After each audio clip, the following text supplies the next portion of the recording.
क्या आपके साथ भी कभी ऐसा हुआ है कि आप एक रकम सोच के मार्केट गए हो और आपकी सोची हुई रकम से ज्यादा पैसा खर्चा हो गया हो? ऐसे सिचुएशन में बहुत सारे लोग ये सोचते हैं कि मुझे तो पैसा को मैनेज करना ही नहीं आता है। देखिए, अपने पैसे को लेके सभी लॉयल होते हैं, पर उन्हें पैसों को हैंडल करना आना चाहिए। पैसों को सीखना होगा कि आप उसे कैसे मैनेज कर पाएंगे। लोगों को लगता है कि पैसे अर्न करना और पैसे मैनेज करना बहुत बड़ा मुश्किल काम है, क्योंकि स्टार्टिंग से ही ये सारी चीजें हमें किसी स्कूल में नहीं पढ़ाई जाती हैं। इसे हमें किसी अदर स्किल की तरह सीखना होता है। जैसे हम दूसरी स्किल सीखते हैं, वैसे हम पैसों को मैनेज करना भी सीख सकते हैं। बहुत सारे लोगों को पैसे मैनेज करने के लेके अलग अलग विचार होते हैं। किसी का खर्चा कम करना, तो कोई चाहता है कर्जा मुक्त होना, कोई कुछ फंड इकट्ठे करना चाहता है। देखिए, पैसे मैनेज करना बिल्कुल भी आसान है। जानना चाहते हैं कैसे? तो इस वीडियो को पूरा देखिएगा। इसमें आपको 5 टॉपिक बताऊंगा जिससे आप अपने पैसों को मैनेज कर सकते हो। तो नमस्कार, मेरा नाम है संजीव मिश्रा और पहले नंबर पर आता है work on your money mindset. आपको भले ही पैसों को मैनेज करना आता हो, आप पैसे मैनेज करना चाहते हैं, इसके लिए आपको कुछ रूल और प्रिंसिपल का ध्यान रखना होगा। आप भले ही रूल और प्रिंसिपल को जान लें, लेकिन जब तक आप इसे फॉलो नहीं करेंगे तब तक कुछ नहीं होने वाला है और इसका कोई फायदा नहीं होने वाला, और ना ही मेरे वीडियो बनाने का कोई मकसद निकलेगा। और हाँ, ये कहावत तो आपने सुनी होगी ना कि you become what you think.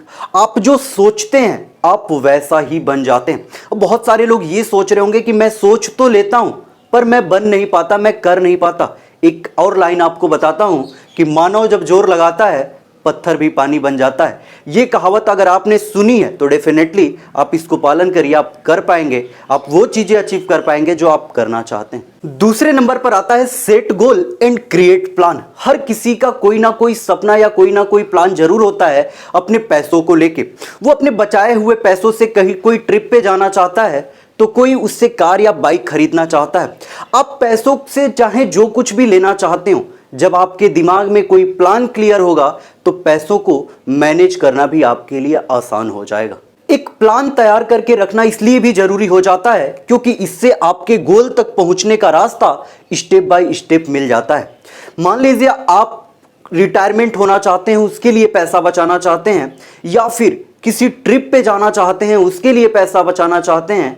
कुछ सेविंग तो हर कोई रखता है अपना, लेकिन उसे पैसे मैनेज करना नहीं कहते। आप पैसे बचाते हैं, उसे मैनेज करना नहीं, बल्कि पैसे ना बचाना उसे मैनेज करना कहते हैं। तीसरे नंबर पर आता है ऑटोमेट योर मनी। ये बात तो हम सभी ने सुनी है कि हमें अपने पैसों को बचाना चाहिए। अगर हम फाइनेंशियली फ्री होना चाहते हैं तो कुछ अपने कमाई के हिस्से के काट के उस पैसे को सेव करना चाहिए। लेकिन हम सभी को पता है कि हम कितना ज़्यादा पैसा बचा पाते हैं, क्योंकि हमारी सैलरी और इनकम आते ही हमारे सामने खर्चों की पूरी लिस्ट आ जाती है और इन खर्चों को पूरा करते करते हमारे सामने एक फूटी कौड़ी तक नहीं बचता है। अगर वास्तव में आप पैसा सेव करना चाहते हैं तो आप एक ऐसा सिस्टम बना दीजिए कि आपकी सैलरी आते ही वो पैसा सेविंग में चला जाए और आपको पता भी ना चले। मान लो आपकी सैलरी 50,000 है, उसमें से आप 5,000 रुपए को एफडी करा दो और ये सोच लो कि आप 50,000 नहीं बल्कि 45,000 कमा रहे हो और आप उसी 45,000 में अपने खर्चे को मेंटेन करो। उस 5,000 के बारे में सोचो ही नहीं।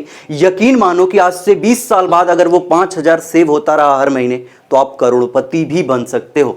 चौथे नंबर पर आता है शॉप विथ प्लान। आपके पैसों को बर्बाद करने का एक बेस्ट तरीका और भी है कि बिना सोचे समझे अपने पैसों को उठाएं और शॉपिंग पे निकल जाएं। इतना ही नहीं, कुछ ऐसे महान लोग भी हैं जो खरीदने तो कुछ जाते हैं और खरीद के कुछ लाते हैं। और हम भारतीयों की तो पूछो मत, जब भी सेल लगता है हम जाते हैं और झोले भर भर के सामान खरीद के लेके आते हैं। लेकिन अगर किसी चीज की हमें जरूरत नहीं है तो वो सामान हमारे लिए भले ही सस्ता हो लेकिन हमें महंगा पड़ रहा है। दूसरी चीज, ऑनलाइन शॉपिंग। ये एक ड्रग्स के लत से भी बड़ा लत होता है। अमेज़न और फ्लिपकार्ट वाले ऑफर का तीर चलाते हैं और कुछ बुद्धिमान लोग उस चक्रव्यूह में फंस जाते हैं।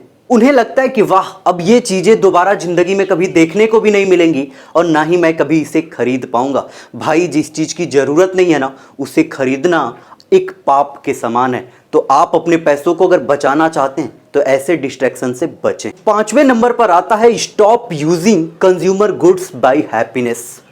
मनी कांट बाय हैप्पीनेस और मनी कैन बाय हैप्पीनेस। बहुत सारे लोग इन दोनों चीजों का अलग अलग टाइप से मतलब निकालते हैं और ना चाहते हुए भी वो ऐसी ऐसी चीजें खरीदते हैं जिनकी उन्हें बिल्कुल भी जरूरत नहीं होती। बहुत सारे लोगों को तो ऐसा लगता है कि अगर वो लग्जरियस चीजें अपने पास रखते हैं तो वो बहुत ज्यादा खुश रहेंगे, चाहे वो उनकी सैलरी खत्म होने के बाद वो सारी चीजें वो अपने लोन लेके ही क्यों ना खरीदें, लेकिन उन्हें दिखावे की जिंदगी बहुत ज्यादा पसंद होती है। अब बात पैसों की हो रही है तो इस वीडियो में आपको एक लास्ट एडवाइस देना चाहता हूं। अगर आप खुश रहना चाहते हो, आप कर्ज फ्री लाइफ जीना चाहते हो, तो इन सारी चीजों से बिल्कुल भी दूर रहो, क्योंकि आपको खुशी मिलनी होगी ना तो वो आपको एक 10 बाई 10 के कमरे में भी मिल जाएगी, और नहीं खुशी होगी लाइफ में ना तो वो आप भले ही महलों में रहो, जिंदगी में कभी नहीं आएगी। तो लाइफ में खुश रहने के लिए आपके पास लग्जरियस चीजें हो ये तो जरूरी नहीं है। और हाँ, वीडियो को लाइक शेयर सब्सक्राइब जरूर करना, क्योंकि आपके लिए इंफॉर्मेटिव वीडियो मैं लाता रहूंगा।